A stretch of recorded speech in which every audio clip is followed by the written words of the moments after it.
ओम शांति।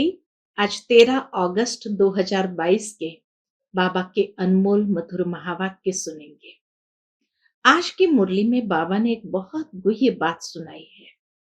बाबा कहे अंतिम समय ट्रिब्यूनल किन आत्माओं के लिए बैठेगी। तो बाबा कहे जो आत्माएं बॉम्ब्स बनाती है और इतने लाखों आत्माओं को मृत्यु दे देती है, उनके ऊपर कोई केस तो करेगा नहीं। तो वो आत्माएं जब इधर से जाएगी तो उनके लिए ट्रिब्यूनल होगा। उनको अपने इस कर्म का हिसाब किताब भोगना होगा और उसके बाद वो आगे जाएंगे। तो बाबा कहे तुम बच्चों को तो सपूत बनना है, बाप से प्रतिज्ञा करनी है और पढ़ाई के आधार पर अपने आप को लायक बनाना है। बुद्धि का योग और कहीं न लगाकर एक बाप के साथ जोड़ना है। तो सुनते हैं बाबा के मधुर महावाक्य। ओम शांति। मीठे बच्चे, स्वर्ग का मालिक बनना है तो बाप से प्रतिज्ञा करो कि हम पवित्र बन आपके मददगार जरूर बनेंगे, सपूत बच्चा बनकर दिखाएंगे। आज की मुरली से प्रश्न है, किन्हों का हिसाब किताब चुकतू कराने के लिए पिछाड़ी में ट्रिब्यूनल बैठती है। उत्तर, जो क्रोध में आकर बॉम्ब्स से इतनों का मौत कर देते हैं, उन पर केस कौन करे। इसलिए पिछाड़ी में उनके लिए ट्रिब्यूनल बैठती है। सब अपना अपना हिसाब किताब चुकतू कर वापस जाते हैं। दूसरा प्रश्न, विष्णुपुरी में जाने के लायक कौन बनते हैं। उत्तर, जो इस पुरानी दुनिया में रहते भी इससे अपनी दिल नहीं लगाते हैं। बुद्धि में रहता अब हमें नई दुनिया में जाना है, इसलिए पवित्र जरूर बनना है। दूसरी बात, पढ़ाई ही विष्णुपुरी में जाने के लायक बनाती है। तुम पढ़ते हो इस जन्म में, बाबा कहे तुम पढ़ते इस जन्म में हो, पढ़ाई का पद दूसरे जन्म में मिलता है। आज की मुरली से पहले गीत बजा है, तुम ही हो माता पिता तुम ही हो। ओम शांति। महिमा गाते हैं बेहद के बाप की, क्योंकि बेहद का बाप बेहद की शांति और सुख का वर्षा देते हैं। भक्ति मार्ग में पुकारते भी है, बाबा आओ, आकर हमें सुख और शांति दो। भारतवासी 21 जन्म सुखधाम में रहते हैं, बाकी जो आत्माएं हैं वह शांति धाम में रहती है। तो बाप के 2 वर्षे हैं, सुखधाम और शांति धाम, मुक्ति और जीवन मुक्ति। इस समय न शांति है न सुख है। क्यों? क्योंकि भ्रष्टाचारी दुनिया है। तो जरूर कोई दुख धाम से सुख धाम में ले जाने वाला चाहिए। बाप को खेवैया भी कहते हैं, विषय सागर से क्षीर सागर में ले जाने वाला। शिव बाबा है खेवैया, जो हमें विषय सागर से क्षीर सागर में ले जाते हैं। बच्चे जानते हैं बाप ही पहले शांति धाम में ले जाएंगे, क्योंकि अब टाइम पूरा होता है। अब ये संसार नाटक का टाइम पूरा होता है। यह बेहद का खेल है।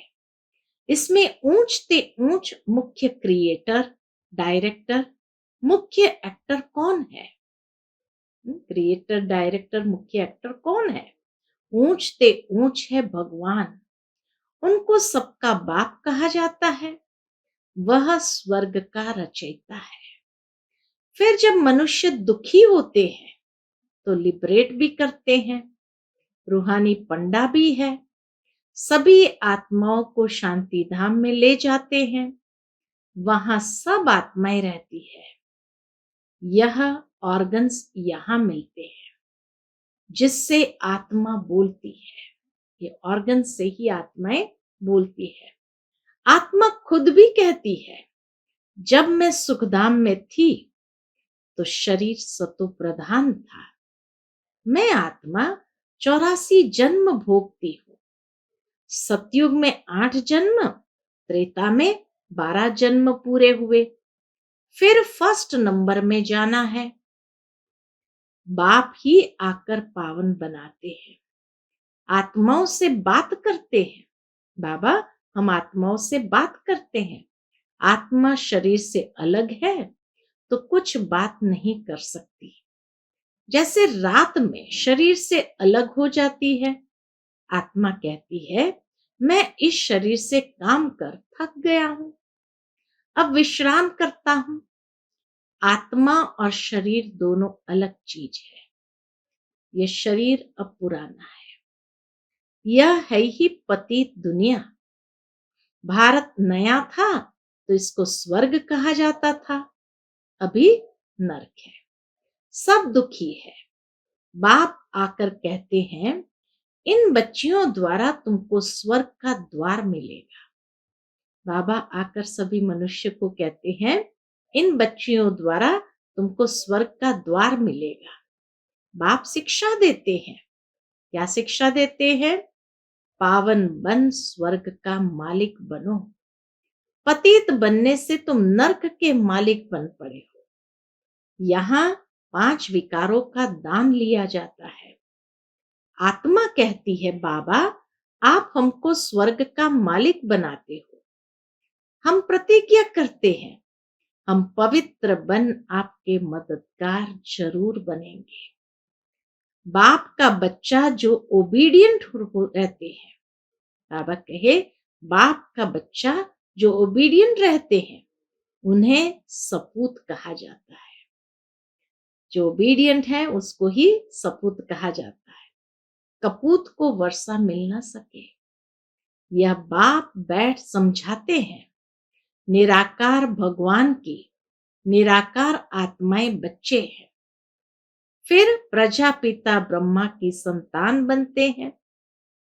वही आत्माएं निराकारी परमपिता परमात्मा के बच्चे फिर प्रजापिता ब्रह्मा की संतान बनते हैं तो बहन भाई हो जाते हैं। यह जैसे ईश्वरीय घर है और कोई संबंध नहीं, बल घर में मित्र संबंधी आदि को देखते हैं, परंतु बुद्धि में है हम बाप दादा के बने हैं।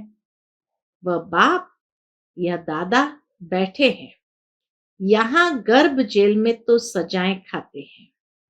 सतयुग में जेल होता नहीं, वहां पाप ही नहीं होता, क्योंकि वहां रावण ही नहीं है। इसलिए वहां गर्भ महल कहा जाता है। जैसे पीपल के पत्ते पर कृष्ण को दिखाते हैं, वह भी गर्भ जैसे क्षीर सागर है। सतयुग में गर्भ भी जैसे क्षीर सागर है। सतयुग में न तो गर्भ जेल होता न वह जेल होता। आधा कल्प है नई दुनिया, वहां सुख है। जैसे मकान पहले नया होता है फिर पुराना होता है, वैसे सतयुग है नई दुनिया, कलयुग है पुरानी दुनिया। कलयुग से फिर सतयुग जरूर बनना है। चक्र रिपीट होता रहता है। ये बेहद का चक्र है जिसकी नॉलेज बाप ही समझाते हैं। बाप ही नॉलेजफुल है, इनकी आत्मा भी नहीं समझा सकती। बाबा कहे, शिव बाबा ही आकर ये नॉलेज देते हैं। बाप को ही नॉलेजफुल कहते, इनकी आत्मा भी नहीं समझा सकती। यह पहले पावन थे, फिर 84 जन्म ले पतित बने हैं। तुम्हारी आत्मा भी पावन थी, फिर पतित बने हैं। बाप कहते हैं, मैं इस पतित दुनिया का मुसाफिर हूं। शिव बाबा इस पतित दुनिया का मुसाफिर है। क्यों? क्योंकि पतित बुलाते हैं कि आकर पावन बनाओ, इसलिए बाबा इस पतित दुनिया का मुसाफिर है। मुझे अपना परम धाम छोड़ पतित दुनिया पतित शरीर में आना पड़ता है। यहाँ तो पावन शरीर है नहीं, यह तो जानते हो, जो अच्छे कर्म करते हैं वह अच्छे कुल में जन्म लेते हैं, बुरे कर्म करने वाले बुरे कुल में जन्म लेते हैं। अब तुम पवित्र बन रहे हो। पहले पहले तुम विष्णु कुल में जन्म लेंगे। तुम मनुष्य से देवता बनते हो। आदि सनातन धर्म किसने स्थापन किया, ये कोई भी नहीं जानता। क्यों? क्योंकि शास्त्र में 5000 वर्ष के चक्र को लाखों वर्ष दे दिए हैं। गलती इसीलिए हुई और इसीलिए सब विस्मृत हो गए। यही भारत स्वर्ग था, अब तो नरक है। अब जो बाप द्वारा ब्राह्मण बनेंगे वही देवता बनेंगे, स्वर्ग का द्वार देख सकेंगे। जो ब्राह्मण बनेंगे वही स्वर्ग का द्वार देख सकेंगे। स्वर्ग का नाम ही कितना अच्छा है। देवी देवता वाम मार्ग में आते हैं तो पुजारी बनते हैं। सोमनाथ का मंदिर किसने बनाया? सबसे बड़ा है ये सोमनाथ का मंदिर। जो सबसे शाहूकार था उसने ही बनाया होगा। जो सतयुग में पहले महाराजा महारानी लक्ष्मी नारायण थे, वही जब पूज्य से पुजारी बनते हैं तो शिव बाबा, जिसने विश्व का मालिक बनाया है, उनका मंदिर बनाते हैं। कितनी सुंदर बात बाबा ने एक रहस्य के रूप में समझाई कि ये सोमनाथ का मंदिर किसने बनाया। जो सतयुग में पहले महाराजा महारानी लक्ष्मी नारायण थे, वही जब पूज्य से पुजारी बनते हैं तो शिव बाबा, जिसने विश्व का मालिक बनाया है, उनका मंदिर बनाते हैं। तो सोमनाथ का मंदिर लक्ष्मी नारायण की आत्मा द्वापर युग में जब पुजारी अवस्था में आती है तो सबसे पहले शिव का मंदिर बनाते हैं। खुद कितना शाहूकार होंगे तब तो इतना मंदिर बनाया, जिसको मोहम्मद गजनबी ने लूटा। सबसे बड़ा मंदिर है शिव बाबा का। वह है स्वर्ग का रचयिता। खुद मालिक नहीं बनते शिव बाबा, खुद स्वर्ग का मालिक नहीं बनते हैं। रचयिता होने पर भी बाप जो सेवा करते हैं उसको निष्काम सेवा कहा जाता है। बच्चों को स्वर्ग का मालिक बनाते, खुद नहीं बनते। खुद निर्वाण धाम में बैठ जाते हैं। जैसे मनुष्य 60 वर्ष के बाद वानप्रस्थ में जाते हैं, सत्संग आदि करते रहते हैं, कोशिश करते हैं हम भगवान से जाकर मिले, परंतु कोई मेरे से मिलते नहीं है। सबका लिबरेटर गाइड एक ही बाबा है और सभी है जिस्मानी यात्रा कराने वाले। अनेक प्रकार की यात्रा करते हैं। यह है रूहानी यात्रा। बाप सभी आत्माओं को अपने शांति धाम में ले जाते हैं। अभी तुम बच्चों को बाप विष्णुपुरी में ले जाने के लायक बना रहे। बाप आते ही है सेवा करने। बाप कहते हैं इस पुरानी दुनिया में कोई से दिल नहीं लगाओ, अब जाना है नई दुनिया में। तुम आत्माएं सब ब्रदर्स हो। इसमें मेल भी है, फीमेल भी है। सतयुग में तुम पवित्र रहते थे, उसको कहा ही जाता है पवित्र दुनिया। यहाँ तो 5-7 बच्चे पेट चीर कर भी निकालते हैं। सतयुग में लॉ बना हुआ है, जब समय होता है तो दोनों को साक्षात्कार हो जाता है कि अब बच्चा होने वाला है। उसको कहा जाता है योग बल। पूरे टाइम पर बच्चा पैदा हो जाता है। कोई तकलीफ नहीं, रोने की आवाज नहीं। आजकल तो कितनी तकलीफ से बच्चा पैदा होता है। यह है ही दुख धाम। सतयुग है ही सुख धाम। तुम पढ़ाई पढ़ रहे हो सुख धाम का मालिक बनने। उस पढ़ाई का फल तो इसी जन्म में भोगते हो। तुम इस पढ़ाई का फल दूसरे जन्म में पाते हो। दुनिया की आत्माएं जो पढ़ाई पढ़ती है तो फल भी इसी जन्म में भोगते हैं। और बाबा कहे तुम इस पढ़ाई का फल दूसरे जन्म में पाते हो। बाप कहते हैं, मैं तुमको स्वर्ग का मालिक बनाता हूं, जिसको भगवान भगवती कहते हैं। लक्ष्मी भगवती, नारायण भगवान। सतयुग में उन्हों को किसने बनाया, जबकि कलयुग अंत में कुछ नहीं है। भारत देखो कितना कंगाल है। मैं ही सबको सदगति देने आता हूं। सतयुग त्रेता में तुम सदा सुखी रहते हो। बाप इतना सुख देते हैं जो भक्ति मार्ग में भी फिर उनको याद करते हैं। बच्चा मर जाएगा तो भी कहेंगे, हे भगवान, हमारा बच्चा मार डाला।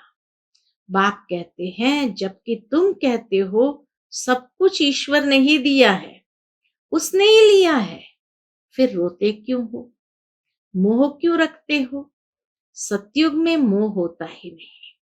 वहां जब शरीर छोड़ने का टाइम होता है तो टाइम पर छोड़ते हैं। स्त्री कब विधवा नहीं बनती। जब टाइम पूरा होता है, बूढ़े होते हैं, तो समझते हैं अब जाकर बच्चा बनेंगे, तो शरीर छोड़ देते हैं। सर्प का मिसाल अब तुम जानते हो, ये कलयुगी शरीर बहुत पुरानी खाल है। आत्मा भी पतित है तो शरीर भी पतित है। अब बाप से योग लगाए पावन बनना है। यह है भारत का प्राचीन राजयोग। सन्यासियों का तो हठ योग है। शिव बाबा कहते हैं, मैं इन माताओं द्वारा स्वर्ग का द्वार खोलता हूं। माता गुरु बिगर किसका उद्धार नहीं हो सकता है। बाप ही आकर सबकी सदगति करते हैं, तुमको भी सिखलाते हैं, फिर तुम मास्टर सदगति दाता बन जाते हो। सबको कहते हो मौत सामने खड़ा है, बाप को याद करो, सब खत्म हो जाना है। बॉम्ब्स आदि बनाने वाले खुद भी मानते हैं कि इससे विनाश होना है, परंतु हमें कौन प्रेरता है पता नहीं। समझते हैं एक बम फेंकने से सब खत्म हो जाएंगे, बाकी थोड़ा समय है, जब तक तुम कांटों से फूल बन जाओ। बाबा कहे, थोड़ा समय है, जब तक तुम कांटों से फूल बन जाओ। यह है ही कांटों की दुनिया। भारत ही फूलों की दुनिया थी, अब है वैश्यालय, फिर होगा शिवालय, अर्थात शिव द्वारा स्थापन किया हुआ स्वर्ग। भगवान तो एक ही निराकार है, मनुष्य को कभी भगवान कह नहीं सकते। बाबा कहे, मनुष्य को कभी भगवान नहीं कह सकते। दुख हरता सुख करता एक ही बाप है। भगवान वाच, मैं तुमको नर से नारायण बनाता हूं। यह पुरानी पतित दुनिया अब खत्म होनी है। मैं पतित से पावन देवता बनाता हूं, फिर तुम चले जाएंगे अपने घर। ड्रामा को समझना है। इस समय देखो मनुष्य में क्रोध कितना है। बाबा कहे, इस समय देखो मनुष्य में क्रोध कितना है, बंदर से भी बदतर है। क्रोध आता है तो कैसे बॉम्ब से सबको मार डालते हैं। अब इन पर कौन केस करेगा? इनके लिए फिर पिछाड़ी में ट्रिब्यूनल बैठ सबका हिसाब किताब चुकतू कर देते हैं। ट्रिब्यूनल में वो सजा भोगनी पड़ती है और हिसाब किताब को चुकतू करते हैं। ये सब समझने की बातें हैं।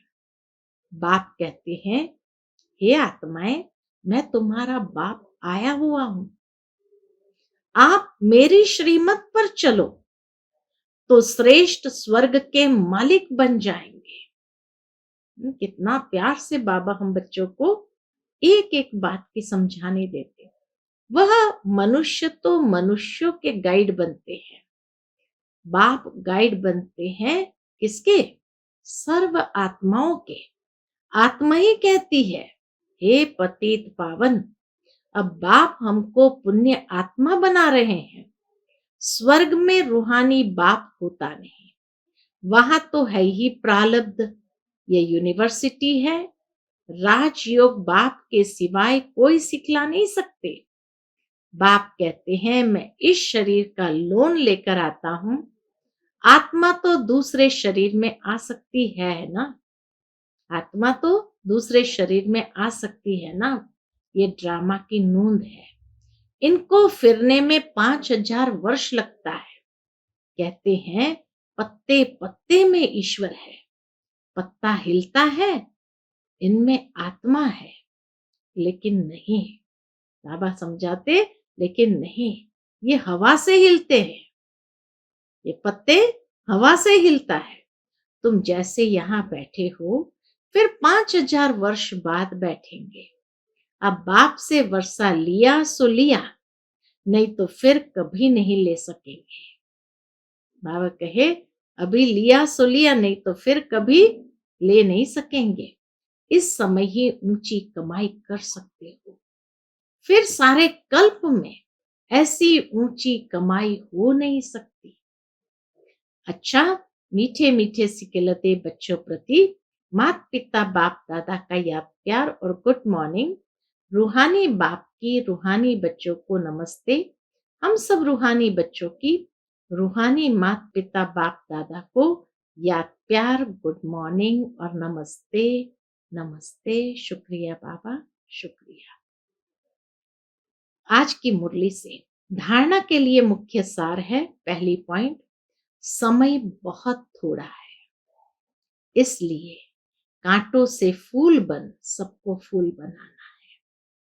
शांति धाम और सुख धाम का रास्ता बताना है।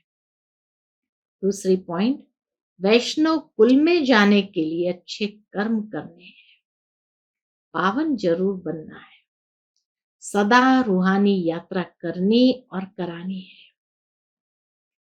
आज का बाप दादा का मधुर वरदान हम बच्चों के प्रति है। फ्राक दिल बन अखूट खजानों से सबको भरपूर करने वाले मास्टर दाता भव। फ्राक दिल बन अखूट खजानों से सबको भरपूर करने वाले मास्टर दाता भव। आप दाता के बच्चे मास्टर दाता हो। किसी से कुछ लेकर फिर देना, वह देना नहीं है। लिया और दिया तो यह बिजनेस हो गया।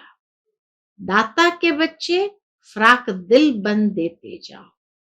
अखुट खजाना है, जिसको जो चाहिए वह देते भरपूर करते जाओ।